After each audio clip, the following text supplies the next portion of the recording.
to our read-along. This time we're going to read a book called I Survived the San Francisco Earthquake of 1906. This is part of the series that Denise started for us with I Survived the Tornado. So this one's just the next one in that chapter. Alright, so let's get started. Chapter 1, April 18th, 1906, Rincon Hill, 5:12 a.m., San Francisco, California.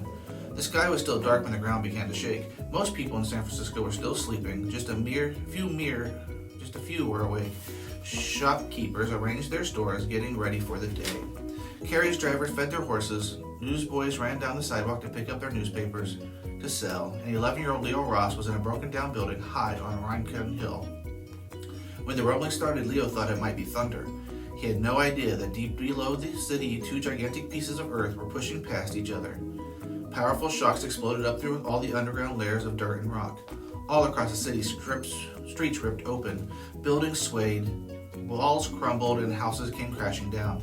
Broken glass, hunks of wood, and piles of bricks tumbled into the street.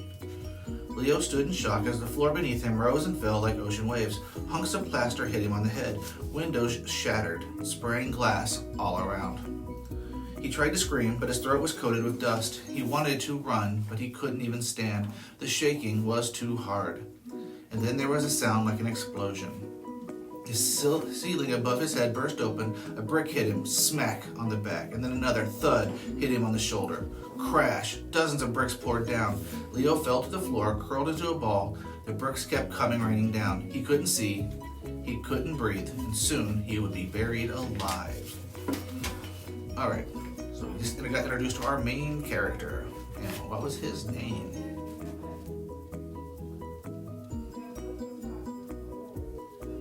Yep, Leo. And Leo is in an abandoned building, and what started to happen?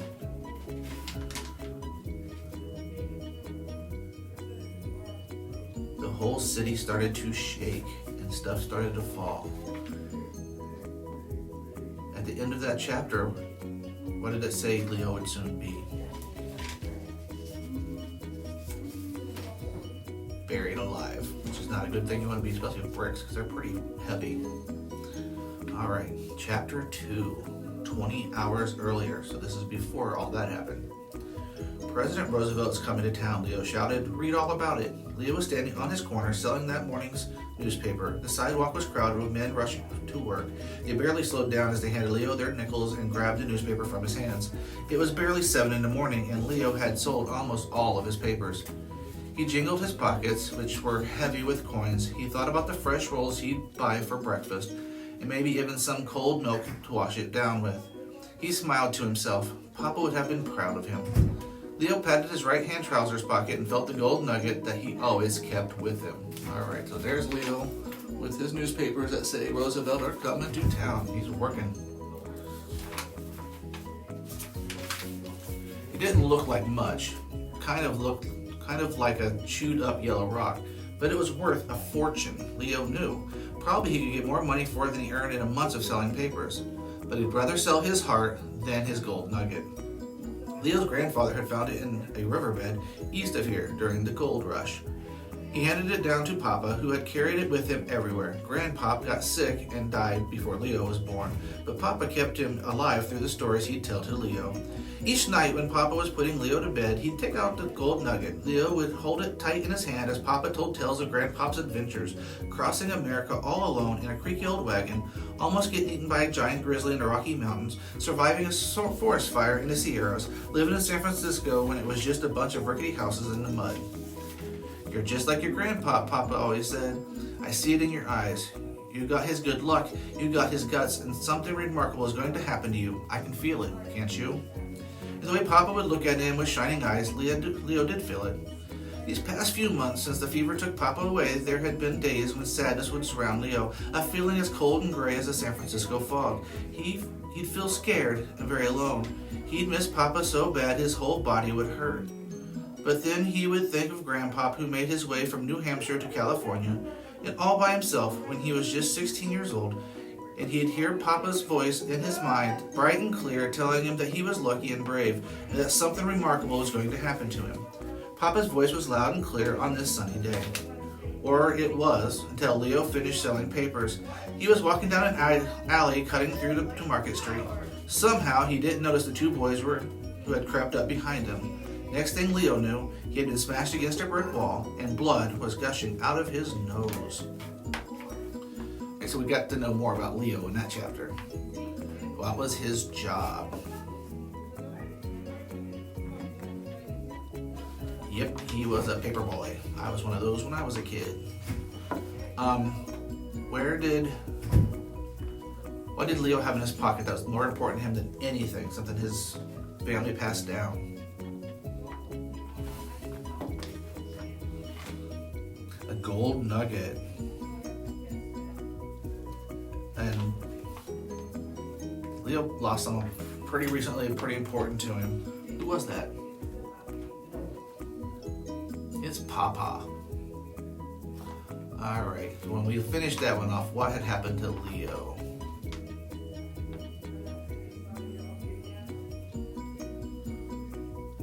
He had been smashed against a brick wall and blood was gushing out of his nose. Never a good thing, is it? Chapter 3. Hand it over, said a raspy voice. Leo didn't have to see the face to know who was talking. It was Fletch Sykes, the most brutal thief in the neighborhood. The other kid had to be Wilkie Barnes, a giant of a boy who went everywhere Fletch did. When Fletch was just 5 years old, the story went he had been attacked by a pack of stray dogs. He'd survived, but one of the dogs had bitten his throat. The bite ruined his voice and turned Fletch vicious. Fletch and Wilkie didn't just steal food and pick pockets. Sometimes they'd beat kids up just for fun. A few minutes ago, they'd been caught by the police and sent to work farm up north. Leo had heard a rumor that they had escaped. He heard that they were hiding out in an old abandoned saloon on Riken Hill. And now, here they were, back to their old vicious tricks. You can take my money, Leo said, trying not to sound as terrified as he felt. We don't want your money, Wilkie said. The kid was a monster. He had to weigh almost 300 pounds with smooth, chubby cheeks and a baby. Cheeks like a baby. A baby with still fist. What do you want? Leo asked, his knees shaking. You know, Fletch growled. Leo's heart stopped. Of course he knew. Somehow Fletch had found out about Leo's gold nugget. But how? Leo hadn't told a soul about it. Except Morris, that little pest of a kid who buzzed around Leo like a fly. Leo had showed him the gold a few weeks ago. He must have blabbed about it to the kids on the street, and the story had gotten back to Fletch and Wilkie. Fletch pushed Leo's face harder to the wall, and the bones of Leo's cheeks felt like they would crack like the shell of an egg. Take my money, Leo said again. I have more than $1. Take it all. We will, Fletch said, with a rasping laugh. But we want the gold, too. Hand it over. It was Papa's voice in Leo's head. Leo knew there was no way he could fight these guys, no way to outrun them. Wilkie was the fastest kid in the neighborhood. But that gold had been Papa's prized possession. Leo couldn't just give it up.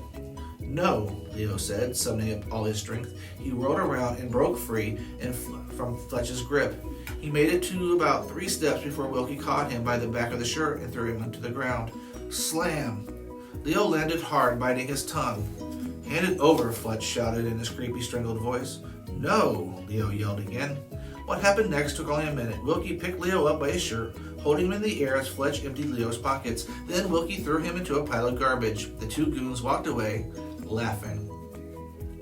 Blood dribbled from Leo's mouth. His head throbbed. But the worst was the searing pain from somewhere deep inside, like something had been ripped out of him. His gold was gone. Alrighty. So, when we started the chapter, Leo had been slammed against the wall, head, nose in his blood. Who slammed him into the wall?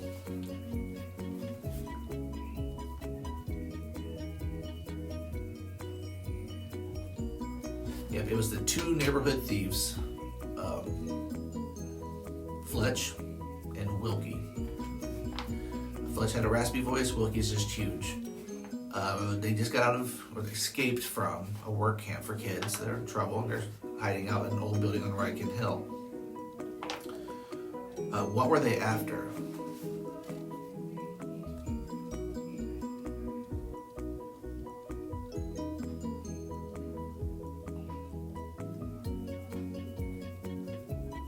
Yep, they were after his gold nugget. He told them they could take the money, but they said that they were going to take that too, but they were after something else. And it was the gold nugget that his papa gave him, or his dad. He tried to fight back. Did it work?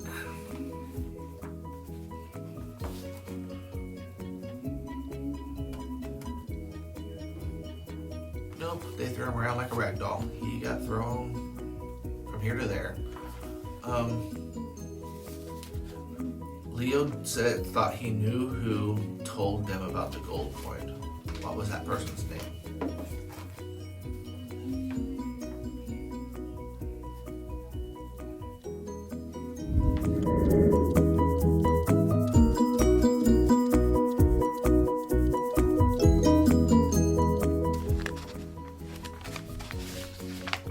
Alright guys, I always say admit when you make a mistake. I forgot to read chapter 5. So here we go. When we left off, Leo and Morris were trying to come up with a plan to get Leo's stolen gold coin back.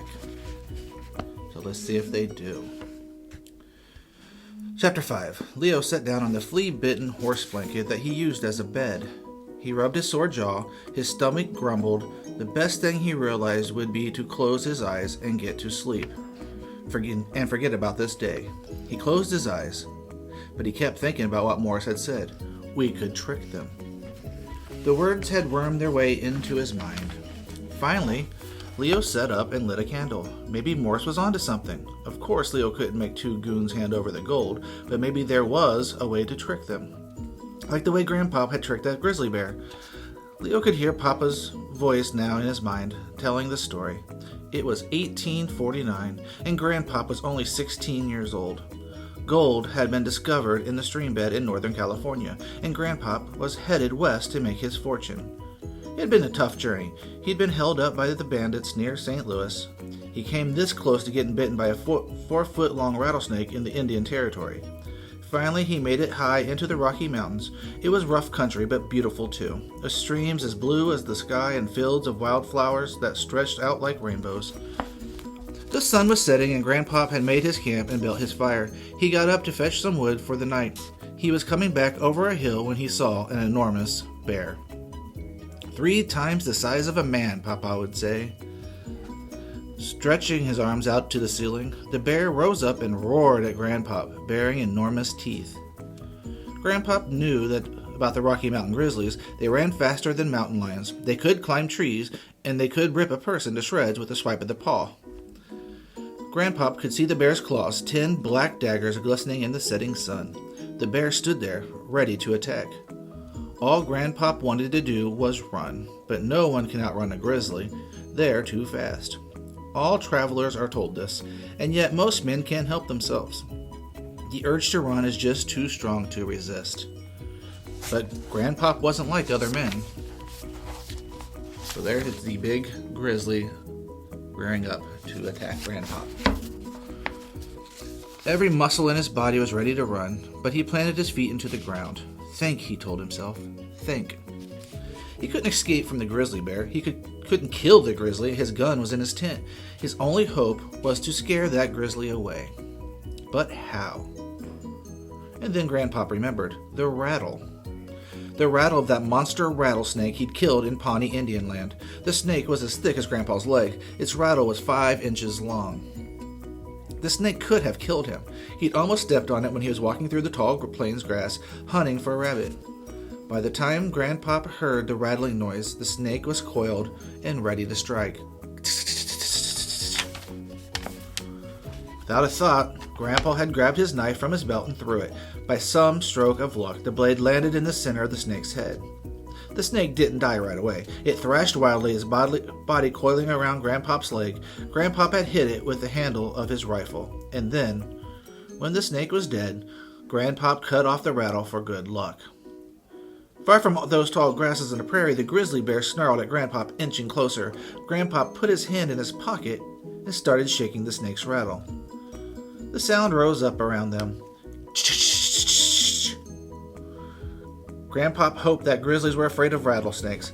He hoped he could trick it into thinking he was some kind of huge rattlesnake man, a fearsome monster.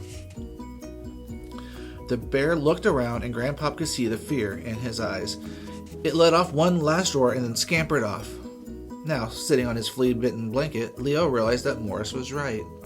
There might be a way to scare Fletch and Wilkie, to trick them into giving back the gold, just like Grandpop had tricked that bear into running away. And sure enough, sometime in the middle of the night, Leo had come up with a plan. Alrighty, so there's chapter 5. Leo's trying to think of ways to trick Fletch and Wilkie. What story did he think of about because of that?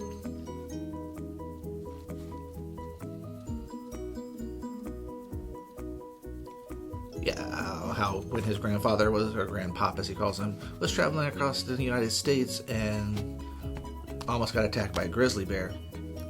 How does that relate to our story, to what's happening with Leo?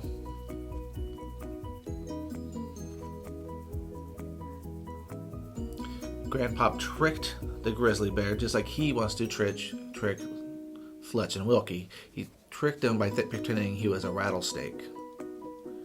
He killed that rattlesnake back in past St. Louis, I guess. So that's where we will stop. And I promise the next video is complete, so you won't see me in a different shirt. Well, you'll see me in a different shirt, different background. But I won't be triple shirts or anything. So I hope you enjoyed the first 5 chapters, and we'll see how this story ends.